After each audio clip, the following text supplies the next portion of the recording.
welcome to Mojo Trivia. I am Rebecca. Is Jim. Hi. Welcome. It's Wednesday, which means it's film trivia. You get 10 film-based trivia questions, and if you are the first person to answer correctly in the chat, you will be entered to win the grand prize, which we choose at the end of every Wednesday show, which means we're doing it today.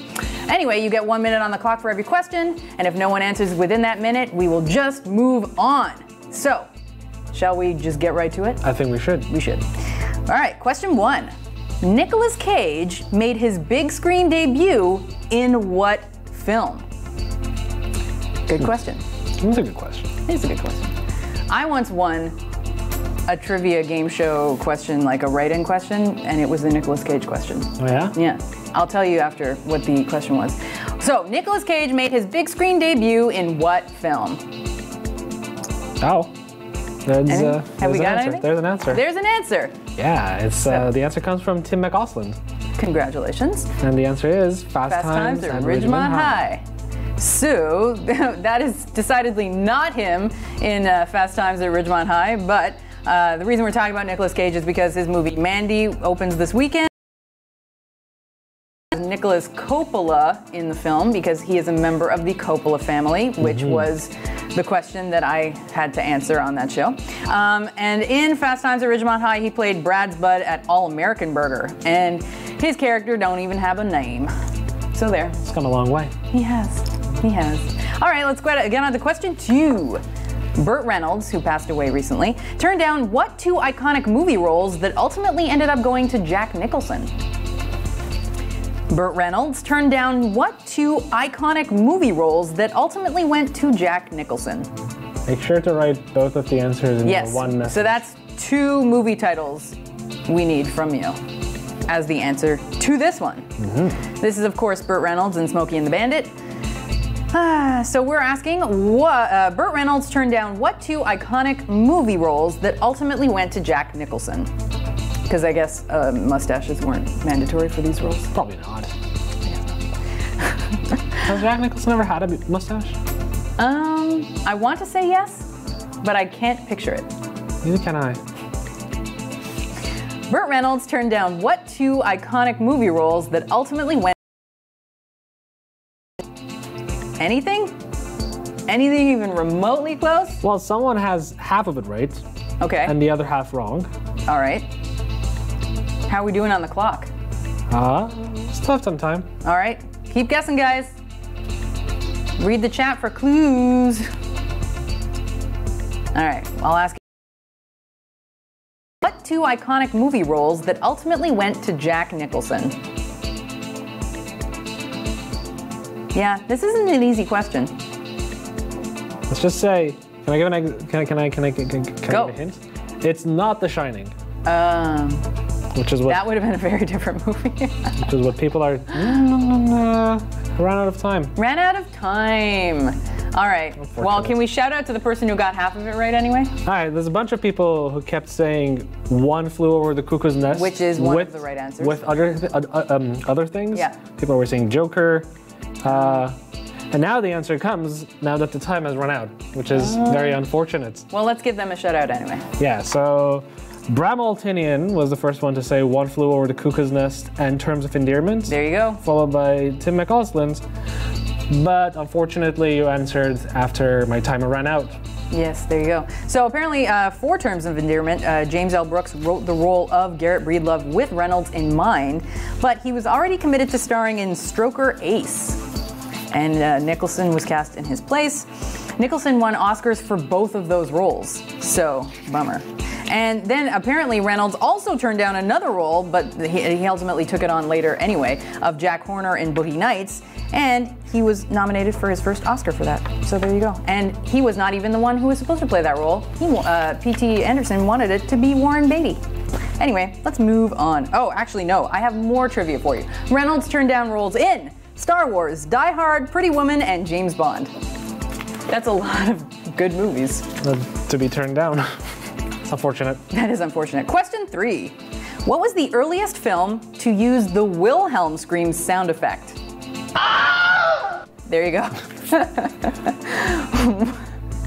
Can we just keep doing that throughout the show? What is the earliest film to use the Wilhelm scream sound effect?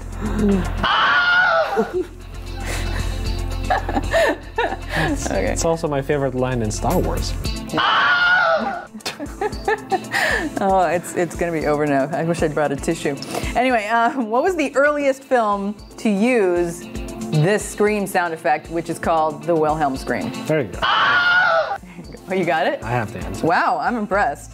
It's so the movie was called Distant Drums. Correct. And the answer comes from Tim McCausland. Ah. Well, you're having a good day. The scream was recorded for a scene in 1951's Distant Drums, where a soldier is dragged underwater by an alligator. That's definitely what it sounds like. The scream has since been reused in 389 movies and numerous TV shows. We actually did Top 10 Wilhelm screams in 2015, and it was recently heard in Deadpool 2. Oh my god, I love this so much. Question 4. To graduate from college, what did Steven Spielberg submit as a student film for his advanced filmmaking class? Look, he graduated like 5 minutes ago. No, I'm kidding. To graduate from college, what did Steven Spielberg submit as a student film for his advanced filmmaking class? There is a bit of a caveat to this question, which I will tell you about when we have the answer. Yeah, because it's kind of a big clue. But anyway, to graduate from college, what did Steven Spielberg submit as a student film for his advanced filmmaking class? I want to know the answer. Me too. Come on. He has so many movies. He does. To graduate from college, what did Steven Spielberg submit as a student film for his advanced filmmaking class? I have the answer. Fantastic. I was just going to talk about how I've watched the Steven Spielberg documentary. It's good, you should. But anyway, what's the answer? The answer is Schindler's List. Correct. So, important. It's in all caps, so I have to tell you this. Technically, the school waived the requirement that seniors submit a polished 12-minute film, ruling that Schindler's List would do. Okay then. So we only kind of submitted it as a student film, but we will count it for the purposes of this list, and obviously so will you, because somebody got the answer. Steven Spielberg dropped out of college in 1968, but eventually enrolled at California State Long Beach to finally graduate in 2002. So I guess I wasn't joking. He did graduate like 5 minutes ago. The answer, by the way, came from Tim McCausland. Oh my goodness. This guy is... You are ruining it this week, in a good way. Spielberg had to submit 10 papers in a student film to get the necessary graduation credits, which is kind of ironic because, like, he'd already made, like, all the movies by 2002. All right, question 5. The unproduced sequel to Forrest Gump was deemed no longer relevant after what historic event occurred? Okay, there you go. So, the unproduced sequel to Forrest Gump was deemed no longer relevant after what historic event occurred? I can just say this. This has nothing to do with the answer. So in 2001, Eric Roth wrote a screenplay for a Forrest Gump sequel, which was based on the original. So I think we have some scribbly writing. We have the answer. So the answer for this one comes from James Howe, who answered the 9/11 attacks. Correct. September 11th. Maybe me saying 2001 was a clue, but anyway. Following the September 11th attacks in 2001, Roth, Zemeckis, Tom Hanks, and Roth again, was listed twice, decided the story was not relevant anymore. I don't know what the story was, but yeah, I guess I kind of get that. Yeah. Let's segue awkwardly to the next one, shall we? Question 6. This movie received an Oscar nomination for its visual effects, but lost to what? So let's see what this movie is. We can kill it.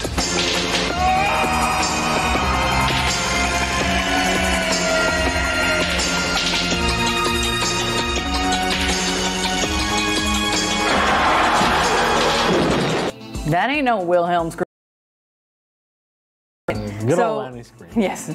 So that movie received an Oscar nomination for visual effects, but, and here's what we're looking for. What movie did it lose to in that category?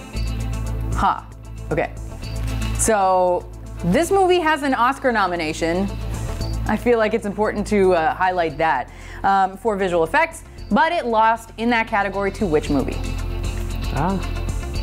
Well, everyone knows that the movie is Predator, but only one person knows that the answer is Inner Space. And that person is Tim McCausland again. Oh my goodness. Get a gold star. So yes, the movie was Predator, lost to Inner Space. There were actually only 2 nominees for Best Visual Effects in 1987, so it's kind of a bummer. And yeah, can you imagine if Predator had won, and then every time you talked about Predator, you had to be like, Oscar-winning movie, Predator. And anyway, get to the job of, is that movie? I don't even know. The Predator comes out this week, so they'll meld together. They do, I'm all confused now. All right, question 7. Which Twilight actress made her screen debut in this movie?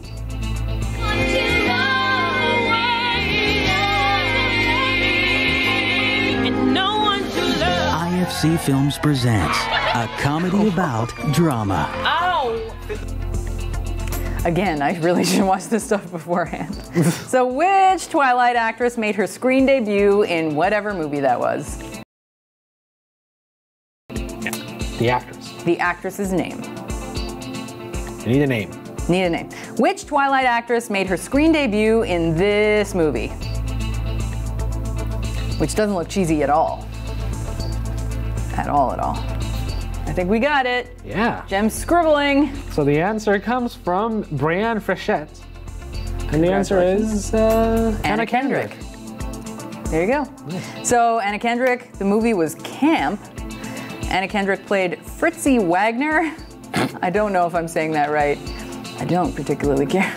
The film also marked the debuts of Tony nominee Robin de Jesus and the voice contestant Sasha Allen. A Simple Favor starring Kendrick comes out this week, so you got more Anna Kendrick for you. All right, question 8, appropriately about Ocean's 8. Oh. Which Ocean's 8 actress makes a cameo in this film? Which, of course, is Hot Fuzz. I can read it because you can read it. So, which Ocean's 8 actress makes a cameo in this film? This is a fun piece of trivia I love a lot, because I love Hot Fuzz. I do too. I've actually seen this for the first time this summer. Oh my god. Yeah. It's my favorite of the Cornetto trilogy. I think mine too. Yeah. Oopa. Which Ocean's 8 actress, I think we have the answer, makes a cameo in this film? Well, we do have the answer. This is true. It comes from Joshua Brown, and the answer itself is Cate Blanchett. Cate Blanchett. She's like in a suit where you can only see her eyes. There you go. She's uncredited. The film is Hot Fuzz, of course. It's Cate Blanchett, and Ocean's 8 comes out on DVD this week if people still buy DVDs. So there you go. Yeah. Anyway, you should watch Hot Fuzz. It's very funny. And I hear Ocean's 8 is good too, so there you go. Question 9. This interactive movie was co-directed by which writer-producer of Back to the Future? Let's check it out. What'd you say? I said, blow me, bucko. If you insist. Sure. Those facial expressions. Sure. This interactive movie was co-directed by which writer-producer of Back to the Future? Just for the record, they never say blow me in Back to the Future. That I can remember, and I feel like I'd remember that. You would remember. This interactive movie, I'm gonna have to get to what that means after. This interactive movie was co-directed by which writer-producer of Back to the Future? So we're looking for the name of the writer-producer. I think we have it. We do. Because Jem scribbled some things, and I think away. it's Tim McCausland again. It is Tim McCausland. I can see it. You can see it. Congratulations. And the answer is Bob Gale. Bob Gale.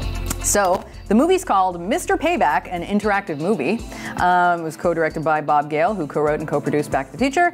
Mr. Payback also reunited Gale with actor Christopher Lloyd and Michael Tavera, who did the music for Back to the Future, the animated series.